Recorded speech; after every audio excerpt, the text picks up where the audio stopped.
Herðu, við vorum bara að hefja formlega niðurrif á Kísjuverinni í Helguvík. Svo sjáum við hérna fyrir aftan okkur að þá verkið byrjað.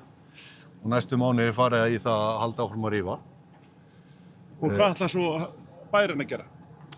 Bærinn ætlar að fá aftur til sín þessa flottu stóru lóð og það sem við förum að gera í framhaldinu að fara að setja lóðir á sölu og við viljum bara efla atvinnulífið hér í Reykjanesbæ og í Helguvíkinn okkar.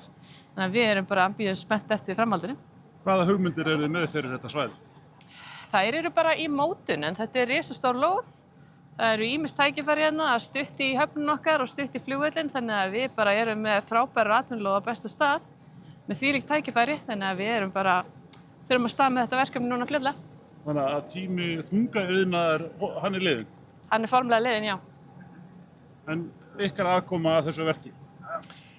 Við ætlum að sjá til þess, við erum svona búin að selja Reykjanesbæ-lóðina núna og við ætlum að sjá til þess að skila lóðinni bara byggingarhæfri aftur, rífa þessi mannverki í burtu og skila henni þannig að hún sé tilbúin fyrir næstu aðila sem vilja koma hingað og byggja upp eitthvað skemmtilegt. Hvaða mannvirki eru að fara? Það eru þessi mannvirki sem við sjáum hérna á efri lóðinni, það er þessi stóru hús sem við sjáum mest frá sveitarfélaginu, ásamt öllum ryðgu ljótu rörunum sem hafa farið fyrir brjóstið á öllum íbúum Reykjanesbæjar. Og þetta er eitthvað sem við ætlum að stefna að vera búin að rífa núna í sumar. Og svo á haustmánuðum munum við taka plötur og annað sem er og neðanjarðar. Og þú ert væntanlega mjög spennt fyrir það að sjá þetta hverfa? Sko, þetta er náttúrulega hörmungasaga eins og við vitum, en við allavega erum búin að horfa á þetta núna í mörg ár og við viljum bara fara að byrja upp á nýtt. Og þetta er bara ný framtíð fyrir okkur öll, þannig að jú, ég er mjög spennt fyrir því.